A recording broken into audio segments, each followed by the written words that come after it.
Being recorded.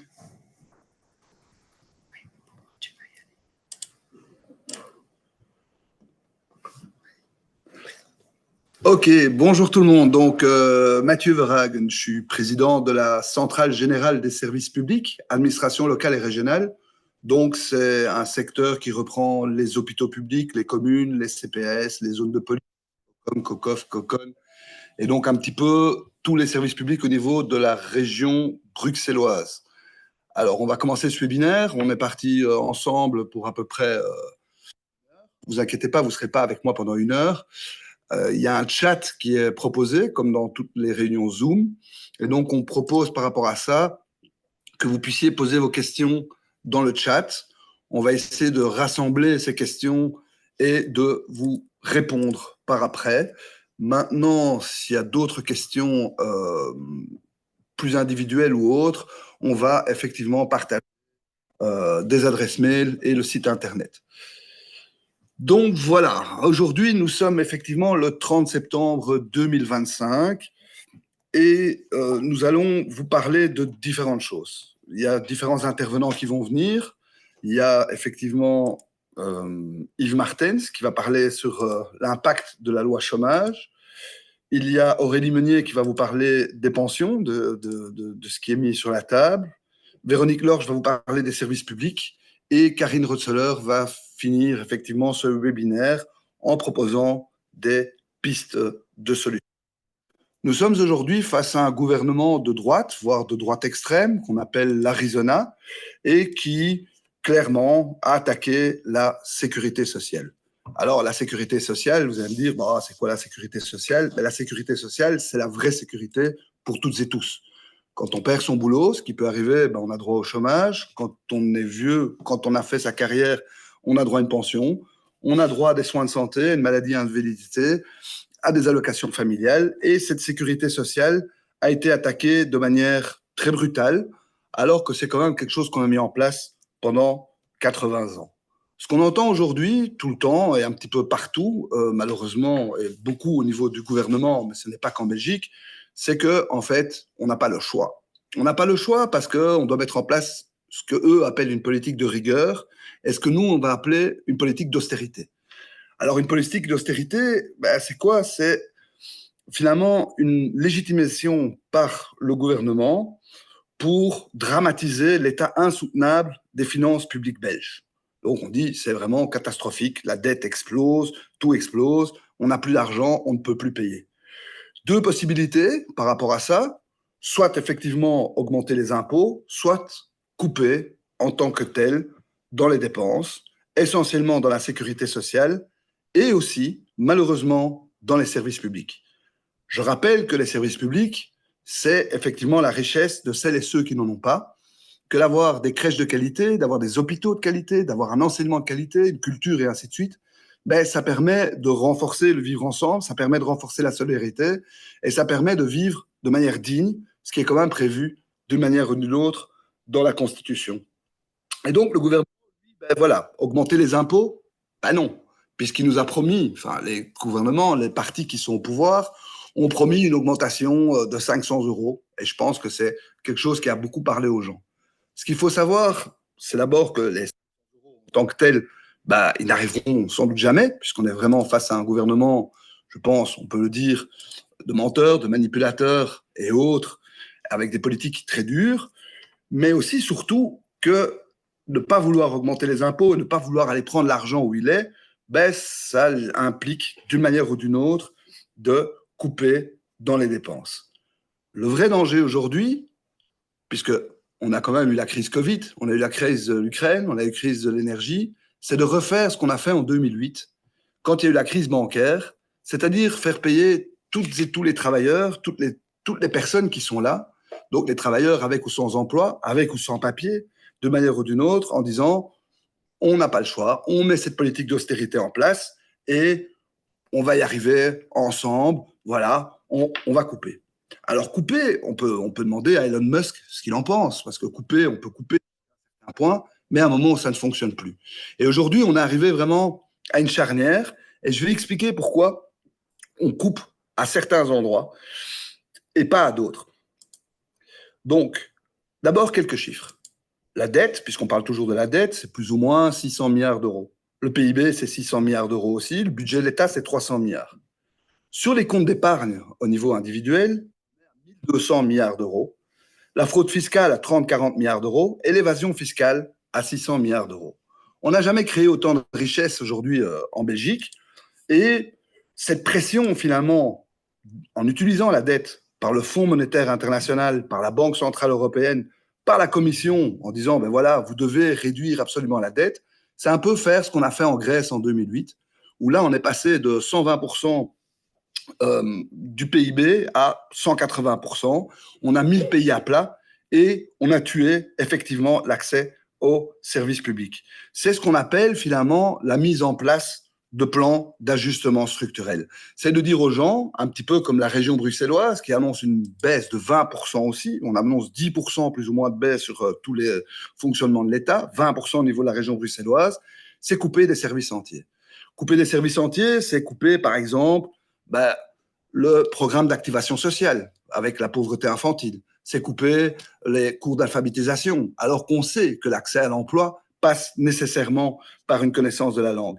Et c'est aussi effectivement couper massivement dans la culture, dans l'éducation permanente et dans différents endroits. Pourquoi est-ce qu'on coupe à ces endroits-là?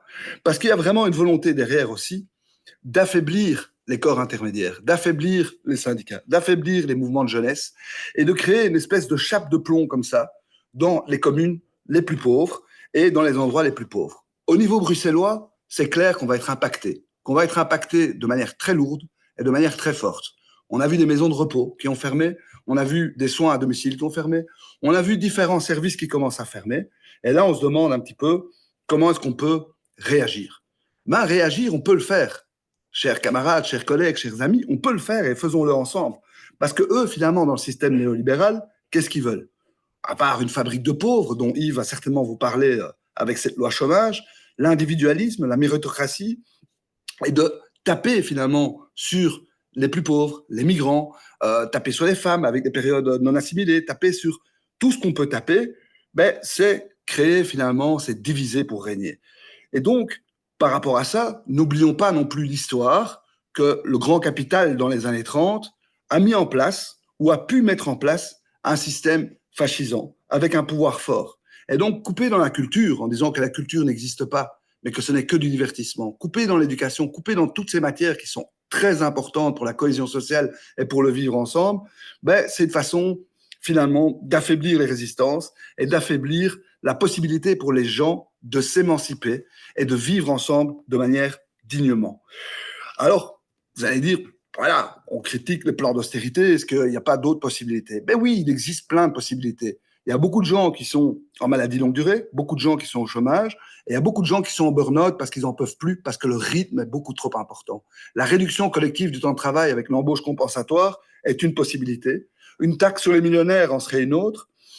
Remettre la dette de l'État aux mains des Belges, puisqu'il y a 1200 milliards sous les comptes avec des bons d'État, en serait une autre aussi. Et surtout, ce qui semble le plus important pour nous, par rapport à la prédation sur le vivant, le renforcement des inégalités et une ville qui sera de plus en plus invivable, c'est investir massivement dans ce que nous on appelle les biens communs sociaux. Les biens communs sociaux, c'est le service public, c'est le climat, c'est un autre monde. Et donc, on veut effectivement pouvoir renverser le récit, avoir une vraie réforme fiscale et prendre enfin en main de manière juste les questions climatiques et migratoires.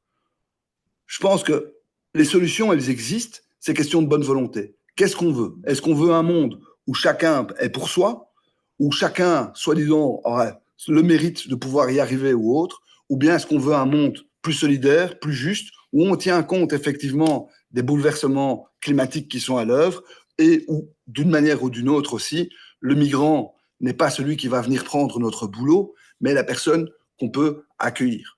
On peut prendre l'étude de la Banque nationale. Il a fait l'étude sur la Banque nationale, 100 000 sans-papiers en Belgique. On régularise les sans-papiers, on augmente le produit intérieur brut de la Belgique de 2%. On est comme dans les mauvaises histoires, on met les gens les uns contre les autres, et on fait croire qu'il n'y a pas de richesse, alors que de la richesse, il y en a, on en crée, et que pour nous, c'est vraiment très important de partir sur autre chose pour les générations futures que de simplement ce modèle qui est occupé à se mettre en place. Parce que, rappelons-nous de l'histoire, camarades, c'est très important. Chaque fois qu'on s'est replié sur soi-même, chaque fois qu'on a investi dans l'armement, chaque fois qu'on a été dans la division des gens les uns contre les autres, on est arrivé à la guerre, on est arrivé à des régimes fascistes. Aujourd'hui, on le voit un peu partout dans le monde, c'est la loi du plus fort. Et nous, ce qu'on demande, c'est d'utiliser les outils qui existent déjà, d'utiliser la sécurité sociale, utilisons les services publics, utilisons les Nations Unies. Et donc voilà, j'aimerais bien finir là-dessus sur un mot d'espoir. Et je vais maintenant laisser la parole à notre camarade Yves, qui va venir vous expliquer ce que le gouvernement nous a tout simplement volé avec la loi programme qu'ils ont votée cet été. Merci et bon webinaire à toutes et tous et à très vite dans la lutte parce que le 14 octobre, et ça c'est important, il y a une manif et on peut renverser les choses parce qu'ensemble on est plus fort. Merci les camarades.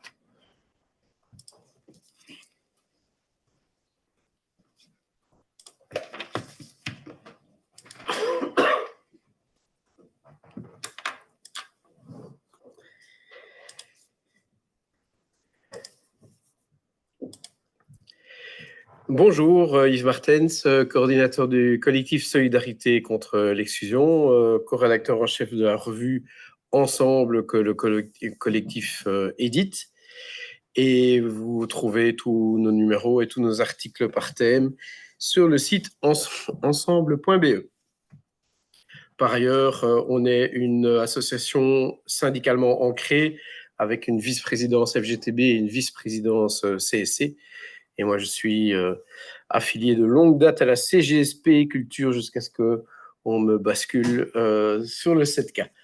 Voilà, alors je vais vous faire une brève présentation de la réforme chômage et de ses impacts sur les CPAS. Et donc, en fait, le dessin qu'on a mis là, on voit toutes les questions que peuvent se poser les personnes qui vont être exclues, qui se demandent ce qui va leur arriver. Et si d'abord, est-ce que ces personnes-là, elles se demandent, est-ce que je serai concerné? Et si oui, quand? Alors, ce n'est pas un coup de tonnerre dans un ciel bleu, hein, puisqu'il y a des antécédents. On a eu en 2004 l'activation du comportement de recherche d'emploi, contre laquelle on s'était déjà battu, qu'on avait rebaptisé la chasse aux chômeurs, qui en 13 ans, entre 2005 et 2017, plus de 50 000 personnes exclues. Ensuite, sous le gouvernement Di Rupo, la limitation à 3 ans des allocations de chômage sur la base des études, qui avait également exclu plus de 50 000 personnes, et là seulement en 5 ans. Et là, le gouvernement s'est dit, on va faire mieux, on va exclure 200 000 personnes en seulement 1 an et demi. Alors, c'est clairement une attaque qui est ciblée contre les Bruxellois et les Wallons. Si on regarde la carte de la Belgique, ici, cette carte, c'est quoi? J'ai pris le nombre de chômeurs qui devraient arriver en fin de droit si rien ne change pour eux, sur la population en âge de travailler, c'est-à-dire la population de 18 à 65 ans. On voit que Bruxelles est particulièrement concernée et vous voyez le sillon Sambre-et-Meuse, l'ancien bassin industriel wallon, qui est également fort touché. En gros, les grandes villes. Hein, donc, l'idée n'est pas de dire qu'il ne se passe rien en Flandre. Et vous voyez au-dessus que Anvers est également touché d'une manière importante. Si on fait un zoom, parce que là, sur la carte de la Belgique, vous voyez Bruxelles, mais en tout petit. Si on fait un zoom sur Bruxelles, eh bien, sans surprise, c'est évidemment le croissant pauvre qui est le plus concerné, et en particulier Molenbeek, qui est la commune la plus touchée du pays, toujours sur ce critère de la part de chômeurs sur la population en âge de travailler. Dans les nouvelles règles du droit au chômage voulues par l'Arizona, 1 an de travail va donner droit à 1 an de chômage. Et ensuite, par 4 mois de travail supplémentaire, on va avoir droit à 1 mois de chômage supplémentaire. Donc 12 mois, 12 mois. Et puis ensuite, dans la colonne stage, là, vous voyez que j'ai mis plus 4 chaque fois, c'est le nombre de mois en plus. Et dans la dernière colonne, le nombre de mois de chômage auquel ça donne droit. De sorte qu'il faut avoir travaillé 5 ans pour avoir droit au maximum de 2 ans de chômage. On a beaucoup dit que le chômage allait être limité à 2 ans. En réalité, c'est bien 2 ans maximum. Et vous voyez que les gens qui ont travaillé moins de 5 ans ne vont pas avoir droit aux 2 ans. Qu'on ait travaillé 5 ans, 6 ans, 10 ans, 20 ans, 30 ans, 40 ans, enfin 40 ans, ça, j'exagère peut-être un peu, mais au moins jusque 30 ans, c'est tout à fait possible. On va avoir droit seulement à 2 ans de chômage si l'on perd son boulot.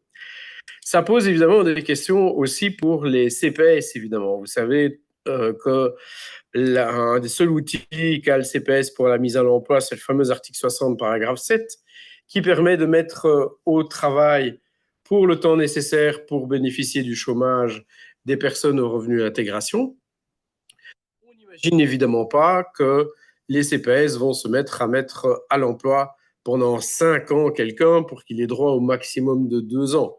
Le plus probable, c'est que la plupart des CPS mettent les gens au travail pendant 1 an, voire un petit peu plus, en espérant qu'ils feront des plus 4 mois chaque fois, hein, pas des plus 2 mois, parce que au moins ça rapporterait un mois de chômage en plus pour la personne. Mais donc, dans ce cadre-là, si quelqu'un est au chômage, perd son chômage, arrive au CPS, le CPS le met au travail pendant 1 an. Au bout d'1 an de travail, il a droit au chômage pour 1 an. Au bout d'1 an de chômage, il perd de nouveau ce chômage. Il va retourner au CPS et de nouveau être mis au travail, le cas échéant, par le CPS, et ainsi de suite, ce qui nous semble être une manière tout à fait infernale de fonctionner. Et on pense que l'article 60, paragraphe 7, dans le cadre de cette réforme de chômage, doit être complètement repensé parce qu'il perd une grande partie de son sens. Quand on parle des chômeurs qui vont être exclus, il faut savoir qu'il y a 230 944 personnes, donc plus de 200 000 personnes, qui reçoivent une lettre d'avertissement et que l'ONEM estime sur la base des statistiques habituelles que 20% de ces personnes vont sortir du chômage avant leur fin de droit, ce qui évidemment n'est pas garanti du tout, mais c'est sur ces chiffres-là qu'on travaille. C'est 184 463 personnes qui devraient perdre leur droit d'allocation de chômage sur une période de 18 mois à partir du 1er janvier. Un véritable tsunami, donc le gouvernement l'a réparti en 7 vagues. La première vague, normalement il y avait 4 vagues, dont la première, plus de 100 000 personnes devaient arriver le 1er janvier. Les CPS ont dit on ne va pas y arriver, c'est pas gérable. Et donc ce qui a été décidé, c'est donc d'étaler ces 4 vagues en 7 vagues, pardon. Vous voyez que tout en l'avant-dernière ligne, le nombre de personnes pour la région bruxelloise. Donc, on parle de 5 102 en janvier, 12 399 en mars, 11 806 en avril. Alors que si on prend au niveau national, voilà les chiffres. Donc, au 1er janvier 26, c'est les personnes qui sont en allocation d'insertion, donc chômage sur la base des études, depuis plus de 6 mois au 1er juillet 25. Et puis les personnes qui sont au forfait avec un chômage dit complet depuis 20 ans. Mais dans les personnes qui travaillent à temps partiel, en intérim, en eh bien, tant que vous n'avez pas travaillé 3 mois à temps plein, votre compteur chômage continue à tourner. Et donc, il y a des gens qui ont été très étonnés de recevoir une lettre disant qu'ils chômaient depuis 20 ans ou plus, puisque ces personnes, elles travaillent régulièrement et elles n'avaient pas du tout à l'esprit que, soi-disant, elles étaient des chômeurs de longue durée. Donc, je sais que je ne dois pas trop vous assommer avec des chiffres, mais donc, tous ces chiffres vont vous être communiqués pour que vous puissiez les regarder à l'aise. Je serai aussi disponible par mail si vous voulez poser des questions. Voici l'exemple des lettres types qui ont été envoyées aux chômeurs et qui sont fort sèches et finalement avec assez peu d'informations. Et les chômeurs qui reçoivent ça sont fort dans un état de sidération et ont souvent l'impression qu'il n'y a rien à faire et qu'ils sont dans une situation désespérée. Il y a pourtant des événements qui peuvent éviter la fin de droit ou prolonger le droit existant. Donc ça, j'y reviendrai de manière plus détaillée. Par ailleurs, et donc on a terminé hier un dossier qui va paraître d'ici une semaine en ligne et d'ici 15 jours dans la revue papier qui détaille également tous ces éléments. Le profil des personnes, ce sont surtout des personnes qui vivent en Wallonie.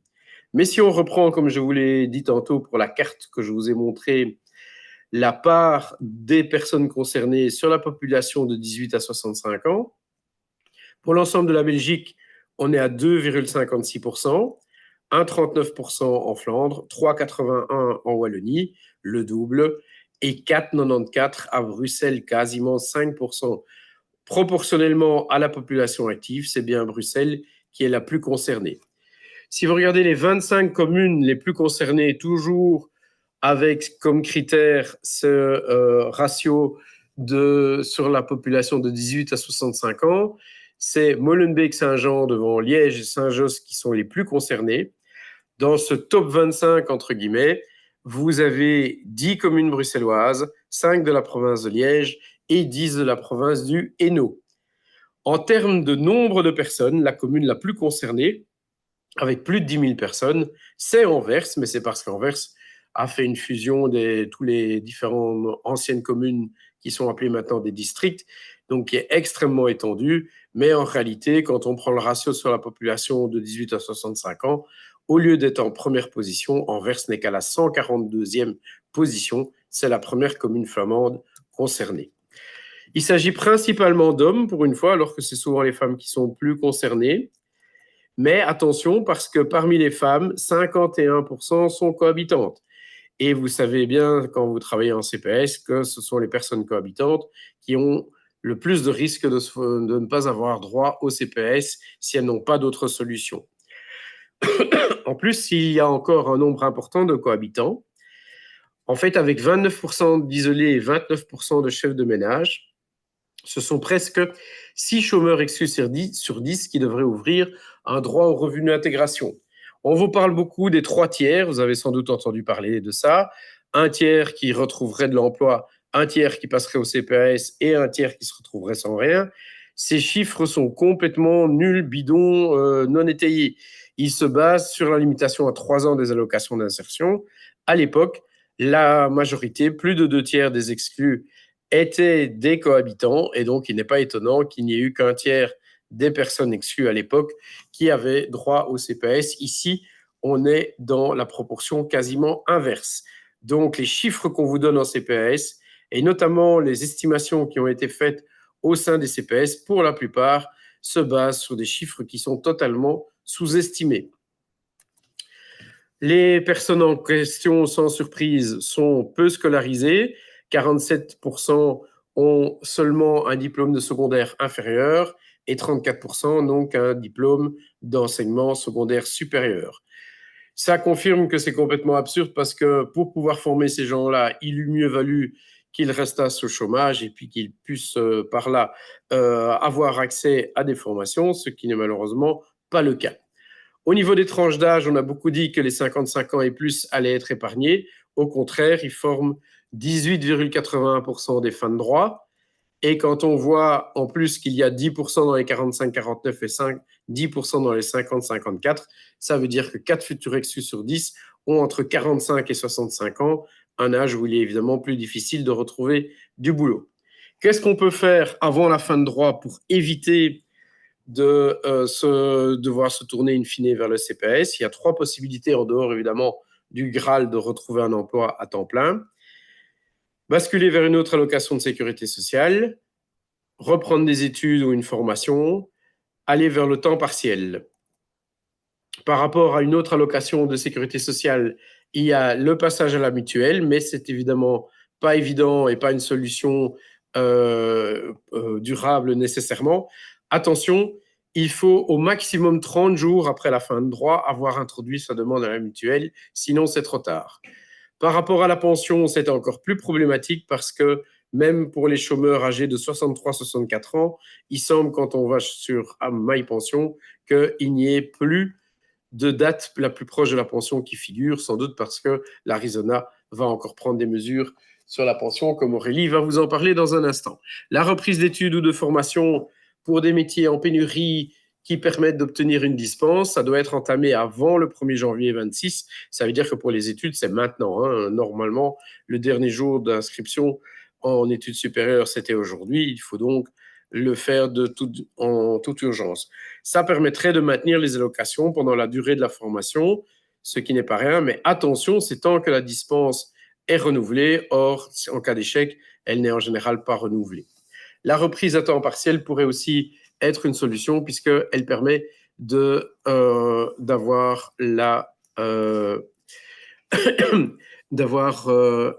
maintenir le complément chômage, l'AGR, pardon.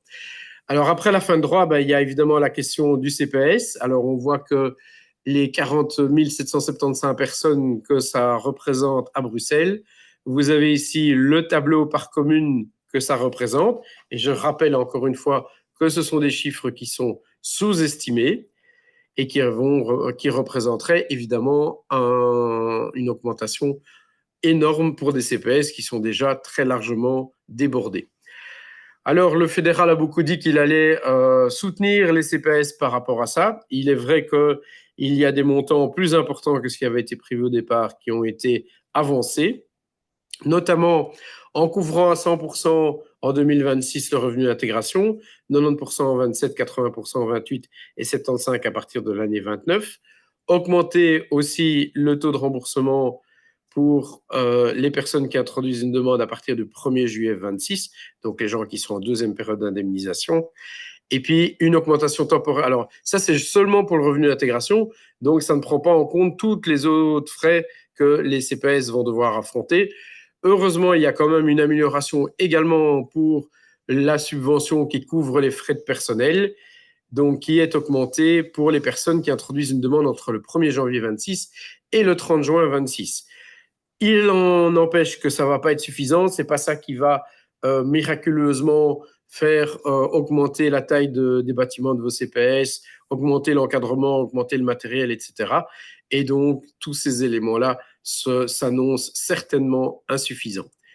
Enfin, donc, il faut s'attendre à ce que les chômeurs exclus soient déstabilisés par l'enquête sociale qu'on va leur demander au CPS, qui est complètement différente des règles du chômage. Et donc, il faut s'attendre que ce soit la visite à domicile, que ce soit la prise en compte des ressources des cohabitants, voire le renvoi vers les débiteurs d'aliments, que tous ces éléments-là posent des difficultés pour les personnes exclues du chômage. Donc, il faudra y être particulièrement attentif et se rendre compte que ça va poser des tas de difficultés. Donc, je ne peux pas rentrer plus dans les détails, malheureusement, mais parce que le temps qui m'était imparti est parti. Simplement, si vous voulez en savoir plus, sachez que ici, au niveau de Bruxelles, on a un service Infort Droit au collectif Solidarité contre l'exclusion et on a aussi une boutique de droit à l'aide sociale, un site internet qui vise à aider les personnes qui doivent faire des demandes au CPS. Merci pour votre attention.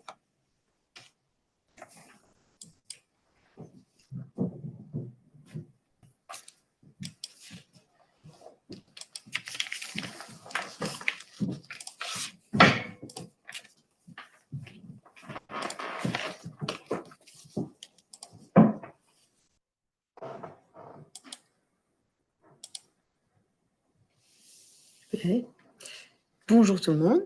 Donc, moi, c'est Aurélie Meunier et je suis déléguée permanente pour la commune d'Ixelles.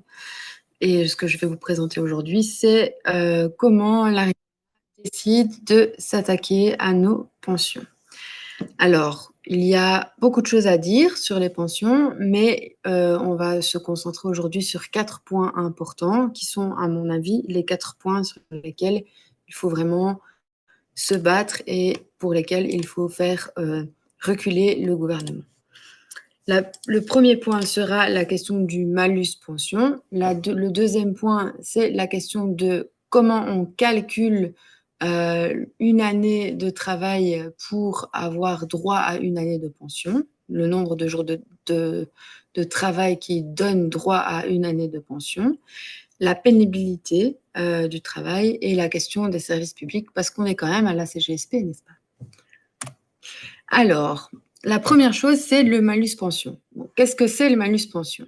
En fait, l'objectif principal du gouvernement, c'est de nous faire travailler tous jusqu'à 67 ans, effectivement, et qu'on le fasse vraiment, parce qu'à l'heure actuelle, l'âge légal de la pension est à 67 ans, mais beaucoup de gens ne travaillent pas jusqu'à 67 ans. Et là, ils veulent vraiment nous forcer à travailler jusqu'à 67 ans. Et comment ils veulent faire ça? En fait, ils veulent le faire en punissant les gens s'ils ne travaillent pas jusqu'à 67 ans. Et comment ça va fonctionner? Ça va fonctionner avec un malus pension. Donc, on peut perdre jusqu'à 5% du montant de sa pension en moins par année non prestée avant 67 ans. Donc, potentiellement, si on s'arrête de travailler à 62 ans au lieu de 67, en fait, on perd 25% de sa pension, soit un quart de sa pension pour laquelle, en fait, en réalité, la pension, c'est quelque chose pour lequel on cotise pendant toute notre carrière pour pouvoir ouvrir un droit, pour pouvoir vivre décemment, on espère, à la fin de notre vie. Mais là, comme ça va être un petit peu compliqué. Mais alors, pourquoi est-ce qu'ils font ça? Parce qu'en fait, en réalité, les pensions belges sont déjà extrêmement basses en Belgique. Les pensions belges sont déjà extrêmement basses par rapport à l'ensemble de l'Europe, vu qu'en Belgique, la pension, elle tourne autour de 1 660 €. Et si on regarde dans les pays limitrophes, comme les Pays-Bas ou la France, c'est plus élevé. Et donc, en touchant à 5% ou 10% ou 15% de notre pension, on va vraiment rendre les gens extrêmement pauvres, alors qu'en fait, c'est déjà difficile pour les personnes qui sont pensionnées aujourd'hui. Alors, la deuxième chose sur laquelle l'Arizona veut s'attaquer à nos pensions, c'est comment on calcule pour pouvoir avoir droit à une année de pension. Donc, avant, en fait, maintenant, une année de travail, pour que ça compte pour la pension, il doit y avoir 156 jours de travail. Et là, ça fait une année. Maintenant,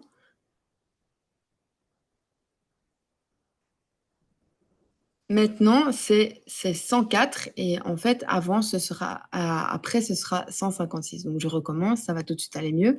Donc, ce qu'ils veulent, c'est qu'on travaille plus longtemps, en fait, 50 jours de plus pour que on ait une année de travail comptabilisée. Et ça compte pas non plus, toute une série de choses ne comptent pas non plus dans ces 156 jours. Et tout ça est en fait en train d'être discuté au gouvernement, au Parlement. C'est la question des périodes assimilées. Donc en fait, ils veulent toucher aux périodes assimilées. Il y aura toute une série de périodes qui étaient assimilées avant, qui ne seront plus assimilées, et ça fera moins de jours de travail et donc moins de pension. Donc en fait, en gros, on va devoir travailler 50 jours de plus sur une année pour pouvoir avoir droit à une année de pension. Et qui va être touché le plus par rapport à ça? Ben, en fait, ce sont les personnes qui travaillent à temps partiel, qui auront encore moins de pension et qui travaillent à temps partiel globalement le plus dans notre société. C'est en fait les femmes qui vont encore être une fois les premières victimes de ce gouvernement, alors qu'elles ont déjà des pensions extrêmement basses à l'heure actuelle. Ça, c'est une chose. Et une deuxième chose, c'est qu'en faisant ce switch de 156 jours à 104 jours, en fait, on perd aussi la première année de travail après les études. Parce que, par exemple, si on termine d'étudier en juin, on a de la chance, miracle, on trouve un travail en septembre. La période de septembre à décembre, eh bien, elle ne compte pas pour la pension. Là, vous avez un exemple concret, parce que c'est parfois un petit peu compliqué, les pensions, c'est une matière un petit peu difficile. Donc, vous avez un exemple. On a Thomas, il a obtenu son diplôme en 1989 et il a commencé à travailler le 1er septembre de la même année. À l'heure actuelle, en fait, avec les mesures actuelles, ils pourraient partir en 2030 à 63 ans. Et en fait, avec le nouveau gouvernement, il sera obligé de partir plus tard à la pension et donc il devra travailler 14 mois de plus, puisque les 4 premiers mois de sa carrière ne vont pas compter et les 6 derniers, la dernière année de travail ne comptera pas non plus dans le calcul de sa pension.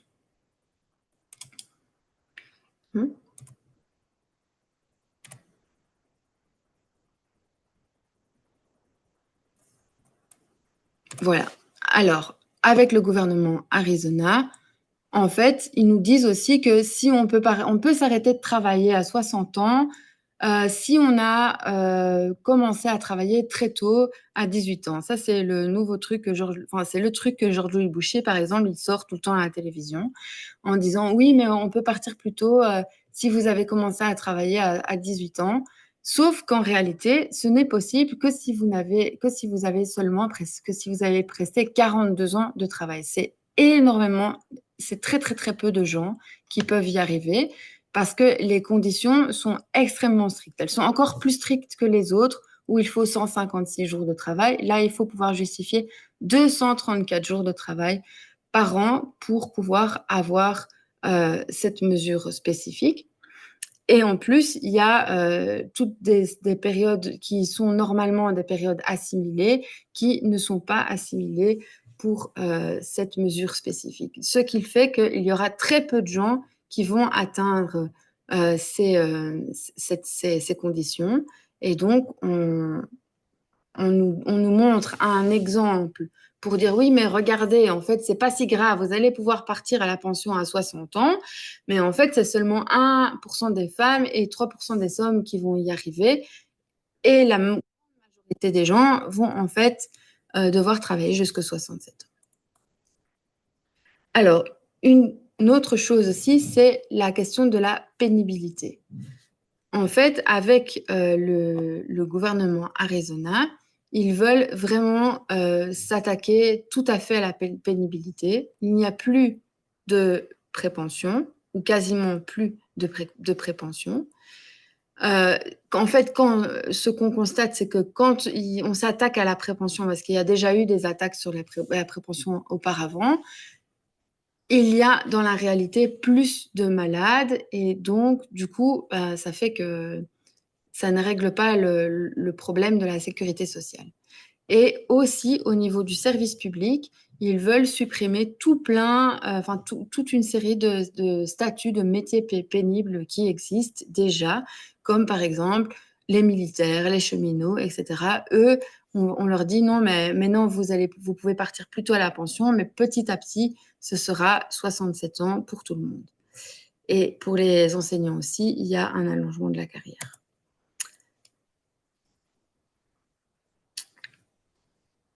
Et en plus d'avoir un allongement de la carrière, il y a un calcul qui est fait qui va faire que, en fait, ça va être plus difficile de pouvoir partir plus tôt à la pension parce que vous allez avoir moins d'argent si vous partez plus tôt. Donc, on veut vraiment pousser les gens à travailler le plus longtemps possible, jusqu'aux 67 ans, pour avoir en réalité moins de pension qu'avant. Il y a aussi des attaques sur les pensions des fonctionnaires, vu qu'ils veulent faire un calcul pour diminuer les pensions publiques, puisque vous savez que maintenant, le calcul pour le montant de la pension des fonctionnaires, c'est calculé sur les 10 dernières années. C'est déjà un recul, parce que petit à petit, il y a de plus en plus de recul, mais là, ça va être sur toute la carrière, ce qui va faire que les pensions des fonctionnaires vont diminuer énormément. Bon, tout ça n'est pas très réjouissant, vous allez me dire. Ceci étant dit, ce n'est pas encore arrivé. Et ça, c'est la bonne nouvelle de tout ce que je vous ai raconté, c'est que ce n'est pas passé. On peut encore faire des choses pour que ça ne passe pas. Le gouvernement et le ministre des Pensions, ne sont pas très à l'aise avec les mesures qu'ils veulent mettre en place. ils ont déjà reculé sur certaines choses. Ils se disent oui, ils voulaient faire passer les pensions en juillet, ils n'ont pas réussi. Là, ils se disent on va les passer en octobre. Et puis, il y a des discussions pour que quand même on passe les pensions, mais pas le malus, etc. Donc, il y a vraiment, ils sont pas bien, quoi. Nous, on pense qu'on peut vraiment gagner. Et pourquoi on pense qu'on peut vraiment gagner? Parce qu'il y a quelques années, il y a eu un ministre émère qui a voulu mettre en place un système de pension extrêmement injuste. C'était comme la loterie, c'était la pension à points. On a fait plein de manifs, etc., etc. Et ça n'est jamais passé. Donc nous, on pense que si le 14 octobre, on est très, très, très, très nombreux dans la rue, et si on continue d'avoir une pression sur le gouvernement par rapport à la question des pensions, c'est très possible que leur plan ne passe pas. Donc, on ne lâche rien. Et je vais passer la parole maintenant à ma collègue pour la dernière partie.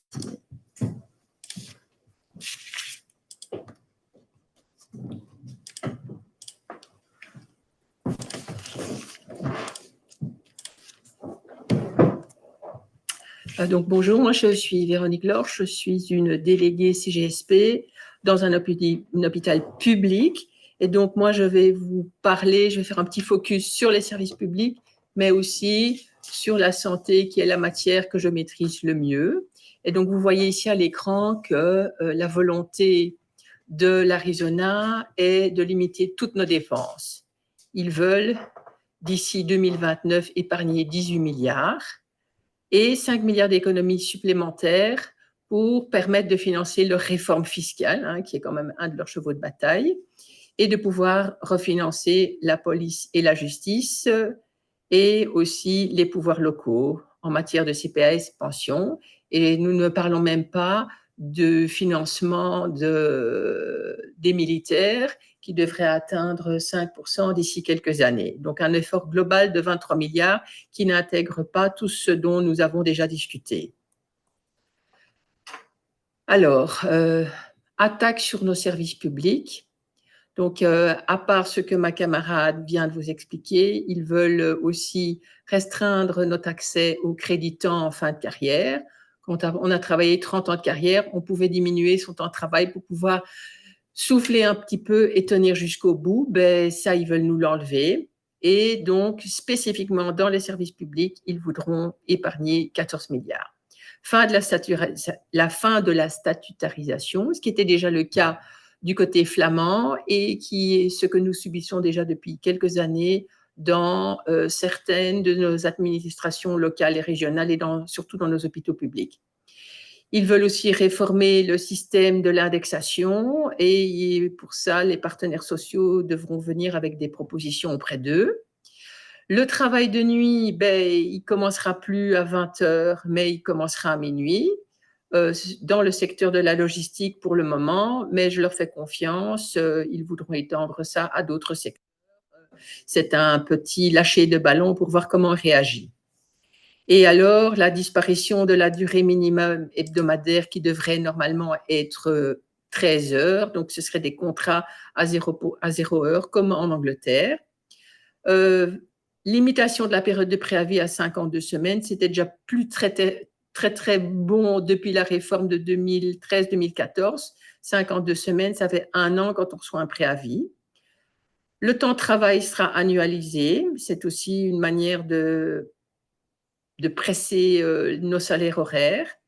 Et évidemment, une chasse très efficace sur tous les migrants qui n'ont pas de statut et donc ils vont progressivement. Ils sont déjà commencé à diminuer l'aide médicale urgente et ils durcissent les politiques d'accueil, de regroupement familial et ils vont expulser aussi.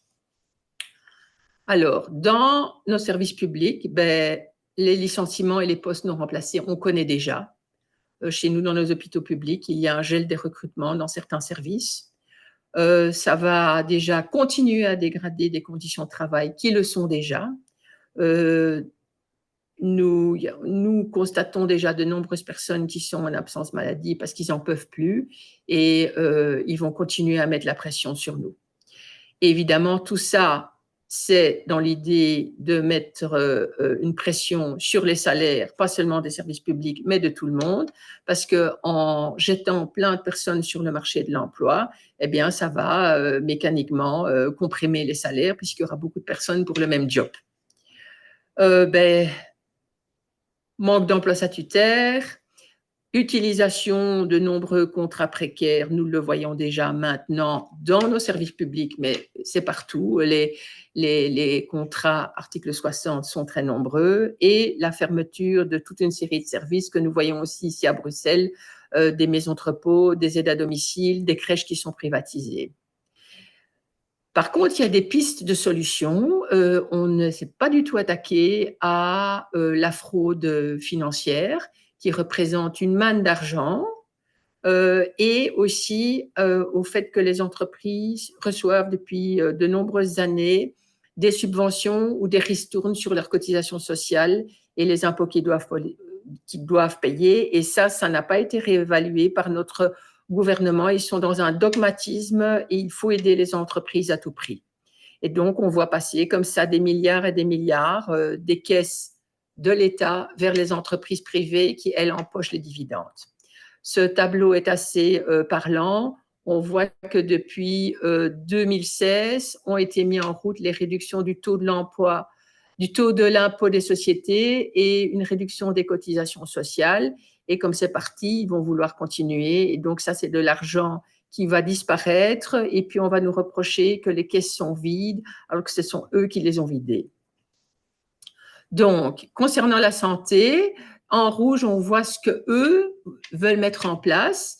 Mais actuellement, moi, ce que je constate, c'est que rien que pour la santé, on est passé de 9 à 12 ministres, qu'on investit bien trop peu dans tout ce qui est prévention et qu'il n'y a pas d'accord clair entre le fédéral et les entités fédérées sur s'il y a quelque chose, si certaines politiques de prévention fonctionnent bien, est-ce que l'argent retournera vers les entités fédérées? Il n'y a aucune discussion qui a été menée autour de ça. La fameuse norme de croissance qui avait d'ailleurs l'objet de la Cour des comptes et de la Banque nationale où ils avaient émis quand même toute une série de réserves. Ils veulent maintenir une norme de croissance qui sera complètement insuffisante pour couvrir les besoins de la population, vu que notre population vieillit. Et donc, c'est mécanique aussi. Donc, 5 milliards, rien que dans les soins de santé, ça va faire très, très, très mal. Je pense que...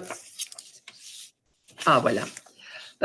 Et donc, cette norme de croissance qui est insuffisante, je disais, va faire très mal.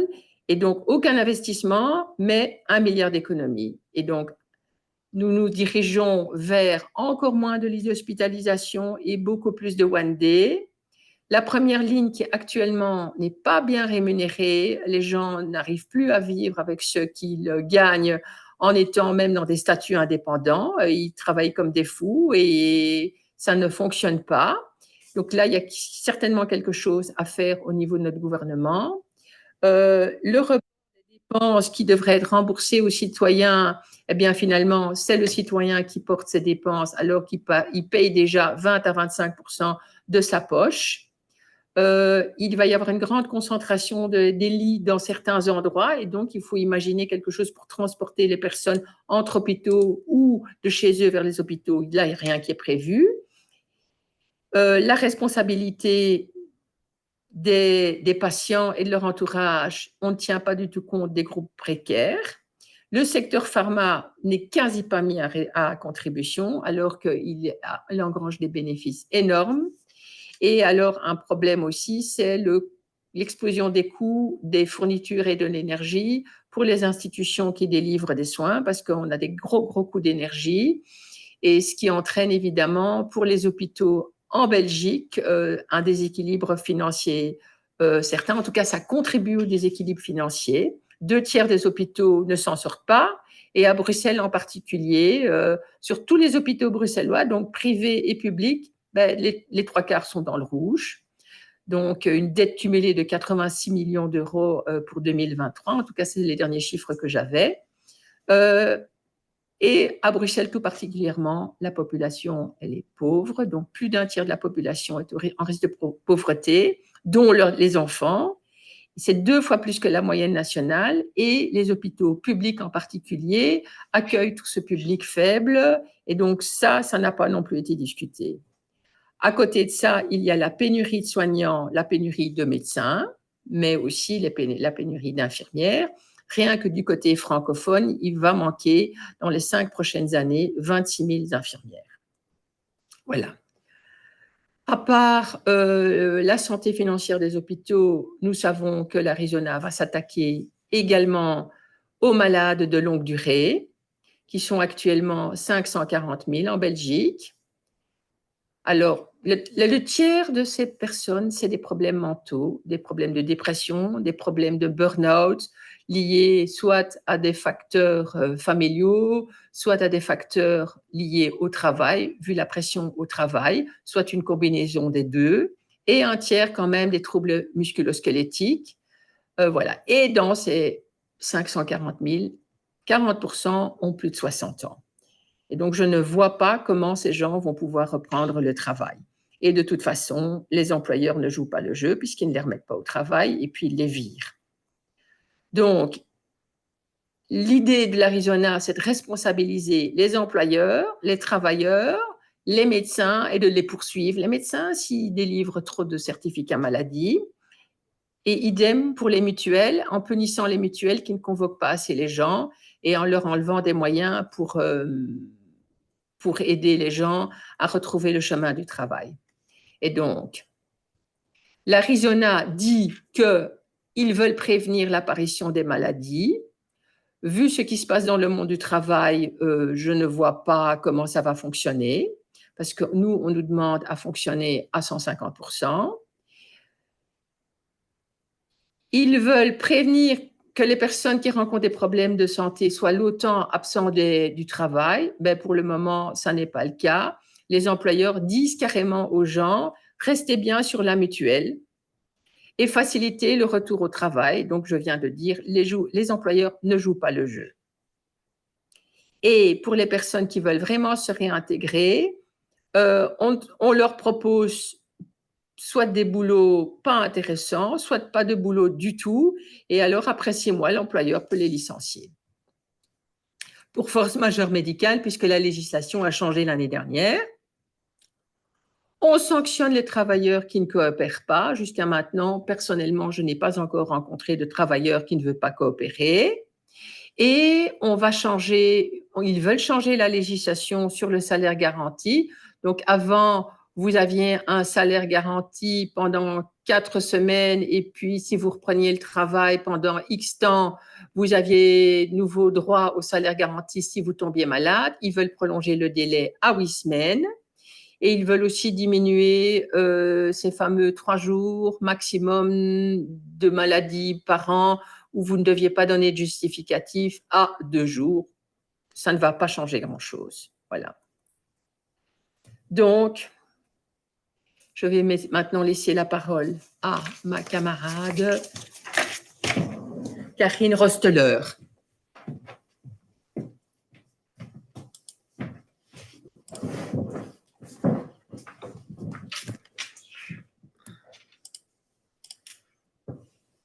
Alors, bonjour à tous. Moi, je suis Karine Rosteler, secrétaire régionale à la CGSP ALR Bruxelles.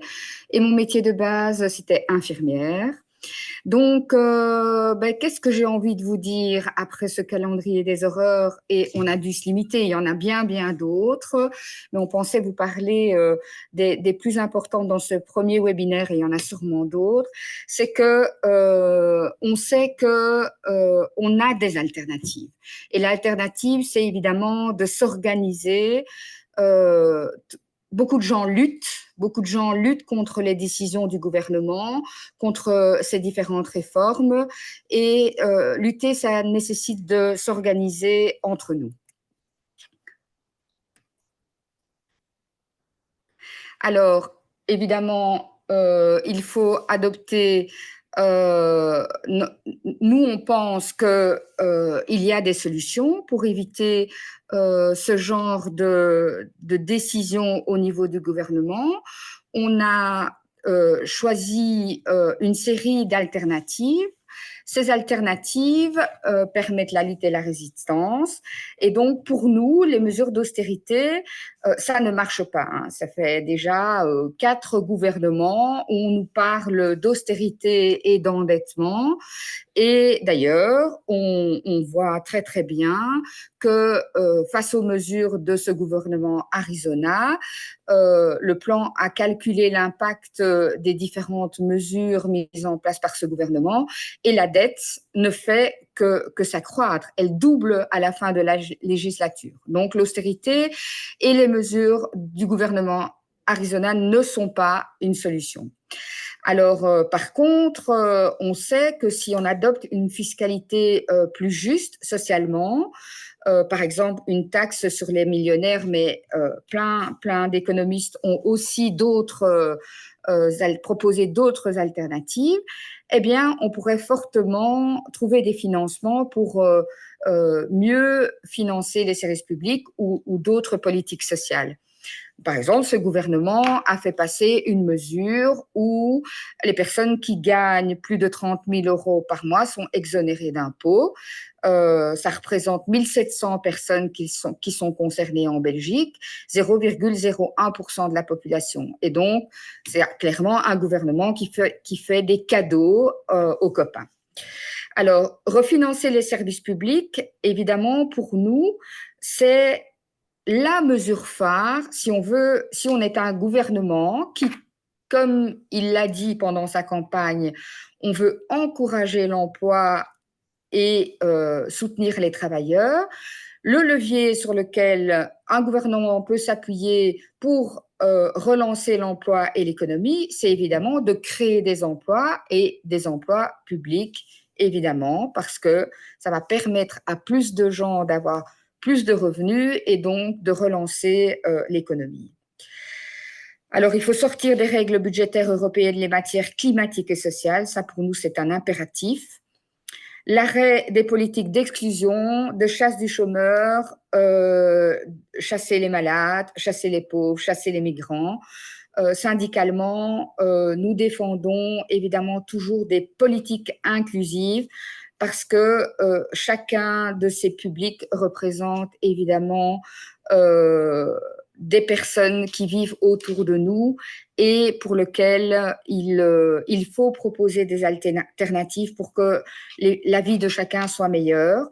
Et exclure des chômeurs, exclure des malades, exclure des pauvres, exclure des migrants, exclure des handicapés, ce sont pour nous des mesures fascisantes que ce gouvernement développe de plus en plus. Et comme nous travaillons en service public, évidemment, nous sommes pour la nomination des travailleurs.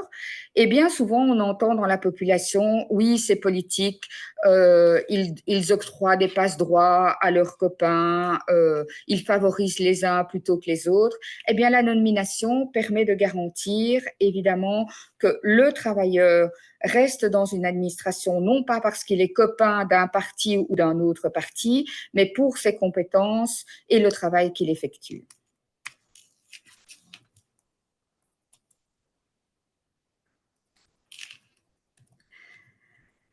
Alors, évidemment, d'autres alternatives très intéressantes, c'est la réduction collective du temps de travail avec maintien du salaire et embauche compensatoire. Donc, pas ce que le gouvernement précédent vous a proposé parce que ça n'a absolument pas marché. Donc, c'est vraiment la semaine des 4 jours en 30 heures avec maintien du salaire et embauche compensatoire. Ce serait une véritable mesure qui permettrait de créer massivement des emplois et tirerait les salaires évidemment vers le haut. Ça améliorerait massivement le bien-être au travail. Vous entendez beaucoup de travailleurs qui disent « j'ai trop de travail, je suis surchargé ». Et évidemment, la santé des travailleurs, tous ces travailleurs qui sont impactés par la surcharge de travail et la pression au travail, pourraient avoir une santé qui se rétablit. Ça permettrait de diminuer évidemment les dépenses en sécurité sociale qui permet évidemment de prendre en charge actuellement les travailleurs en maladie, soit via un accident de travail, un burn-out ou autre, et l'introduction de nouveaux travailleurs sur le marché permettrait évidemment d'augmenter les recettes de l'État pour pouvoir refinancer et garantir une sécurité sociale forte. Et ça permettrait aussi à bon nombre de femmes et d'hommes qui travaillent en temps partiel de voir ce temps partiel être reconnu comme un temps plein et donc une amélioration subséquente de leur salaire.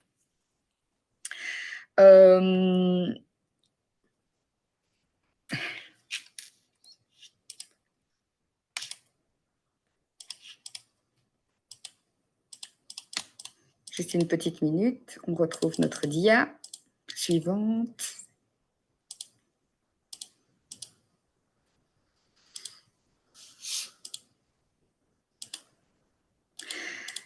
Alors, évidemment, s'organiser, ça veut dire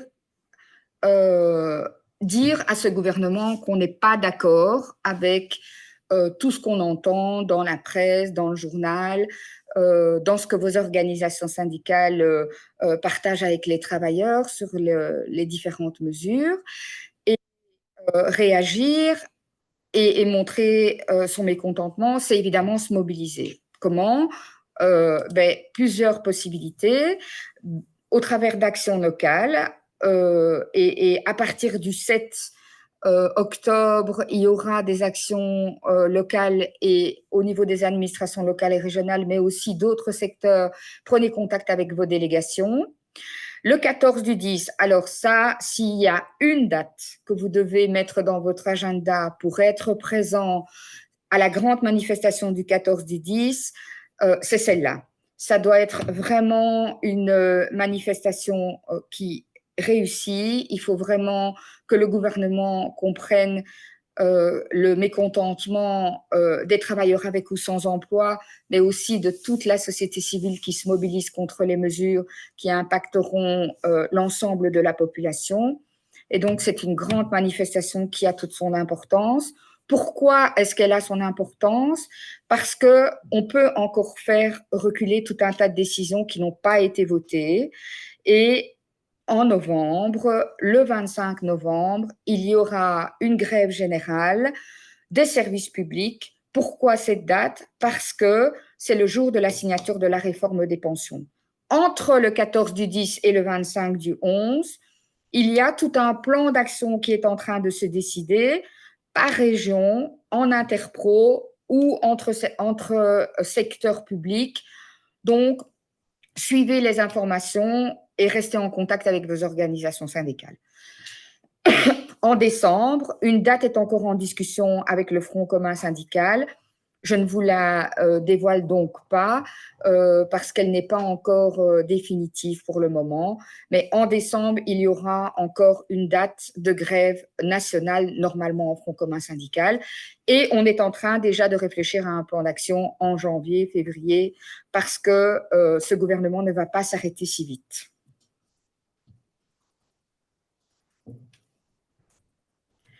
Alors, avec ce gouvernement, nous allons droit dans le mur. Pourquoi? Parce que c'est un gouvernement qui a dit qu'ils allaient soutenir les travailleurs et le travail, mais en fait, on se rend compte que non seulement ils attaquent les plus précaires, mais ils attaquent également les travailleurs et ils attaquent aussi les pensionnés, qui sont quand même des personnes qui ont travaillé toute leur vie et qui aujourd'hui sont impactés par les mesures. Alors, ici, une petite note d'humour, mais en fait, à laquelle on croit. L'Arizona, ça brûle, le patronat, ça pique, mais la grève, ça marche. La grève, la mobilisation, aujourd'hui, c'est la seule chose qui marche pour faire reculer les gouvernements. Et d'ailleurs, on en est persuadé parce que ce gouvernement a décidé d'attaquer les organisations syndicales parce que nous sommes le caillou dans leurs chaussures. Et donc, aujourd'hui, s'il n'y avait pas les organisations syndicales, s'il n'y avait pas la lutte organisée, les mesures avanceraient encore beaucoup plus vite et on perdrait encore beaucoup plus d'avantages. Donc, les organisations syndicales, ça a toujours servi à quelque chose. Je vous rappelle que Nous ne sommes pas des organisations syndicales, nous sommes des collectifs qui rassemblent des travailleurs en lutte et que c'est ça notre force, c'est le nombre. C'est qu'on a décidé ensemble de s'unir pour lutter contre une minorité, c'est-à-dire le patronat et son bras armé, le gouvernement. Nous allons maintenant répondre ou tenter de répondre aux questions que vous avez posées dans le chat. S'il y en a eu beaucoup ou si ce sont des réponses individuelles, on répondrait, les personnes qui ont posé des questions plus précises et plus individuelles auront une réponse par mail. Elles peuvent nous envoyer leurs questions sur alr.bruxelles@cgsp.acod.be. Et sinon, pour des questions plus techniques et plus pointues, c'est Yves qui va vous répondre. Merci beaucoup pour votre attention. Je passe la place à mon collègue.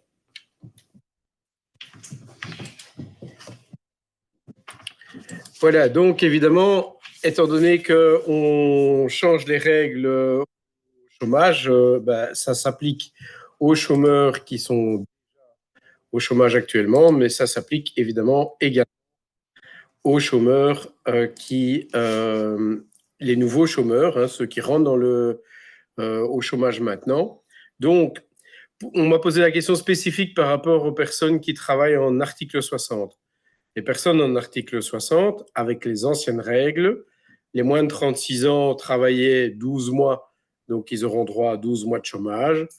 Les personnes qui ont travaillé 18 mois, celles qui ont entre 36 et 49 ans, eh bien, elles auront, comme elles ont une période de 4 mois en plus des 12 mois complète, elles auront droit à 13 mois d'allocation de chômage.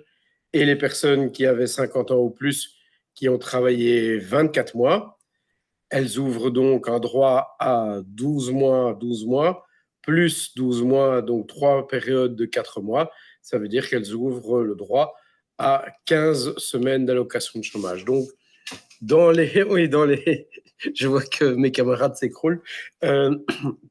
Donc, en fait, il n'y a plus que 13 possibilités d'avoir de durée de chômage entre 12 et 24 mois. Entre 12 et 24 mois, vous avez 13 possibilités d'allocation de chômage, donc de 12 à 24, et en fonction de période de travail de 12 à 60 mois, comme je l'ai dit tout à l'heure.